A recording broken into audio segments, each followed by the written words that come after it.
Okay, so good day class. We are going to have now the solutions for the previous quiz we had on simple stresses, shearing stresses, as well as bearing stresses. So as for the problem number 1, we have here a detail of a top chord with a bottom chord with a web member here. So this web member here is actually inclined at 15 degrees. So this diagonal member is notched into the bottom chord as shown. Okay, so if friction is negligible, we are going to compute the value of y here if the bearing stress is 5 megapascals, and x if the allowable shearing stress is equal to 65 megapascal. So let us try to have a view what will be the effect of this diagonal force here, P equivalent to 30 kilonewton. So in terms of bearing stress, of course, P here will have a component. So here's the P here.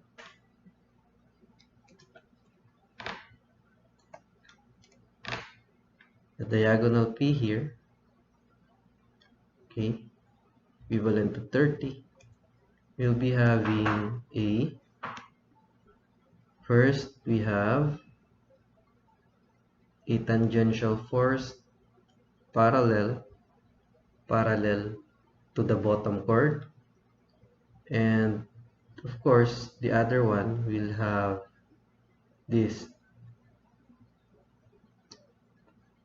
vertical force onto this notch. So as an effect, because of this horizontal component here, it will have a bearing stress on this section. So let me shade that one. So at this section, this is the shaded portion wherein this section is subjected to bearing, and we all know that this is our y here. Okay? This is y, and this is actually the 200 millimeter width.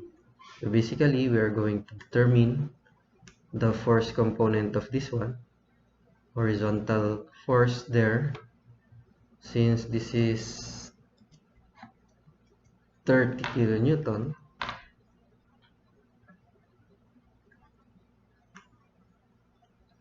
That is 30 kilonewton.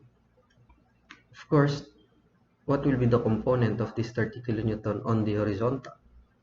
Of course, we need to utilize the angle here, and on the problem that is inclined at 15 degrees. Okay, so determining the components of that one, say we have here a tangential and this is normal component, so we're just concerned with this one. So of course you already know that one, that is 30. This is adjacent to 15 degrees, so we're going to use cosine 15 degrees, and this one is 30 sine of 15 degrees. So basically this is 30 cosine 15 degrees is the bearing force on this shaded portion here. So we are now ready to determine the bearing stress formula to solve, in order to solve for the required Y so that it can resist a bearing stress of 5 megapascal.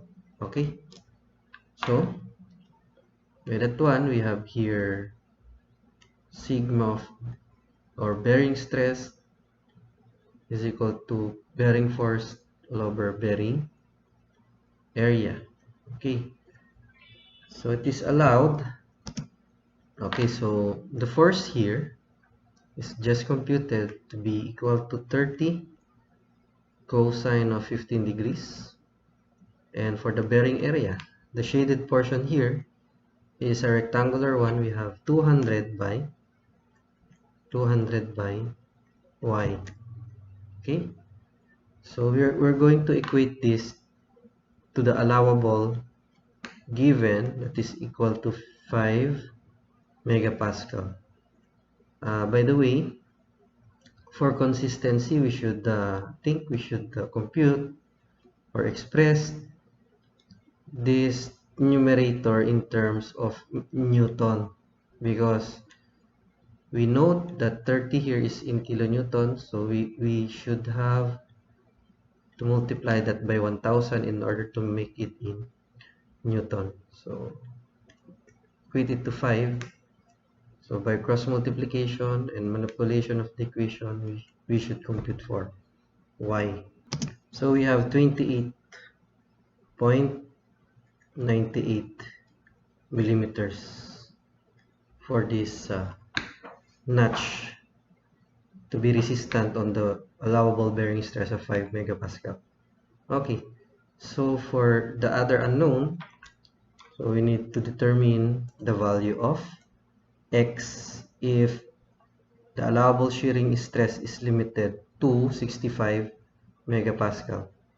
So if we are going to remove the notch here, or the diagonal member here, as an effect, it will tend to cut this portion.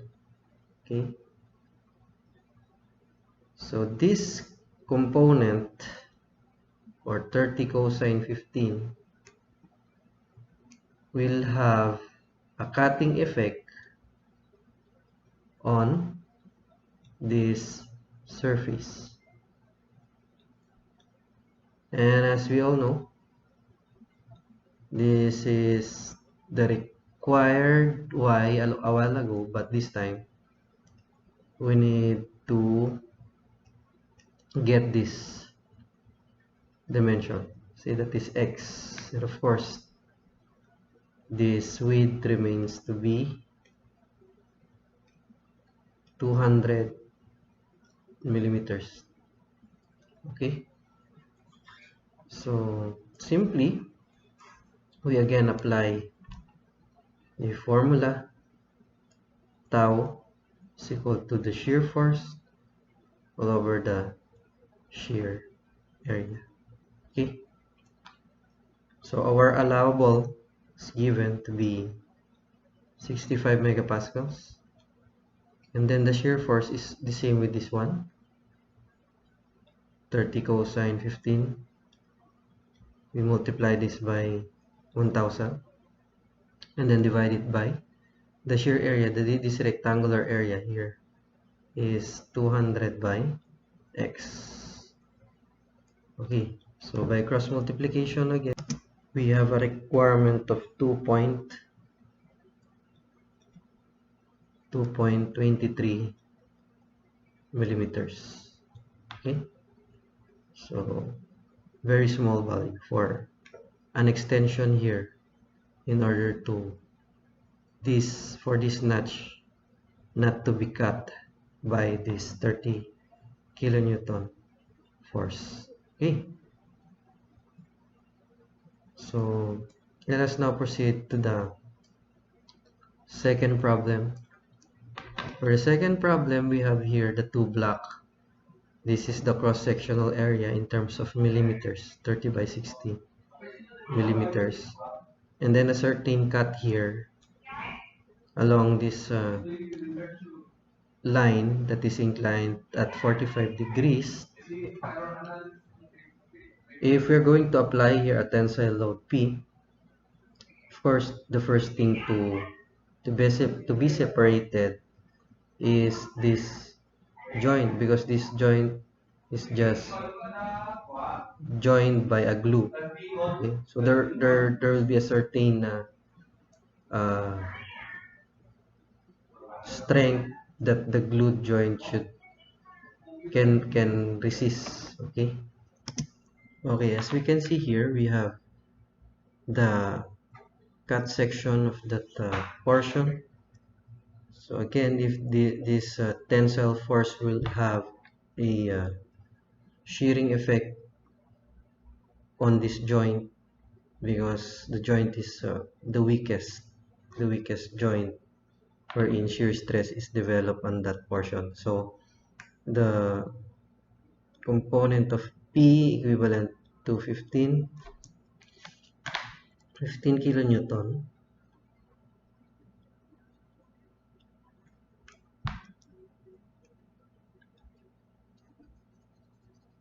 sorry, equivalent to 15 kilonewton will have this shear component. Okay, so how is that? So if this is 45 degrees, all we have to do is to transfer or calculate the force or the component. So what are the components? So this has a perpendicular component as well as a tangential component. Okay, so basically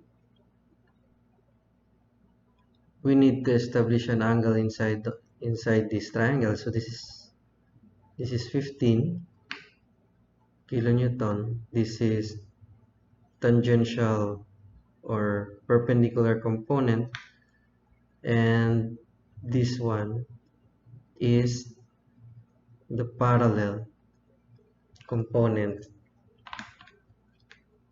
which is acting actually as the shear. Okay, so by the triangle we can see here that this, okay, this is 45 degrees, this is also 45 degrees here, right? So that is the angle here, 45 degrees. Okay, 45 degrees. So as you can see, therefore the P parallel is equivalent to 15. This is adjacent to the angle, so we're gonna use cosine. Okay, cosine 45. Although cosine and sine 45 has an equal value, but I'll just like to show that P tangential uses cosine value because it is adjacent to the reference angle. So P parallel therefore is equal to 15 cosine of 45 degrees, which is acting as the shear on this section. For the shear area, we note here that the shear area is no longer the cross-sectional area because it is a diagonal area now that we should consider. Okay, first we should consider computing this hypotenuse here. Say I'll just label that as x, right? This is 45 degrees, and we know that this is 60 mm. So by function of sine, opposite to sine is 60 all over the hypotenuse x. So x therefore is equivalent to 84.85 millimeters. So 84.85 millimeters is to be multiplied by the corresponding thickness, because the area is x times the thickness. So let us now compute for the shear stress developed at that glued joint. So again, we're going to employ this tau is equal to V all over E. So tau here is unknown. So the shear is computed to be 15 cosine 45 degrees. Okay. So we're going to multiply 1000 to make it in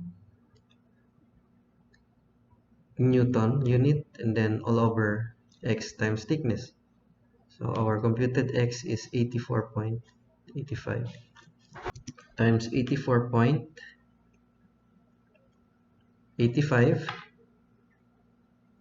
times the thickness equivalent to 30. Okay, so we're now done with the tau here. So we compute now tau. We have 4.17 megapascals. So this is the shear stress that will be developed on this glued joint. Okay.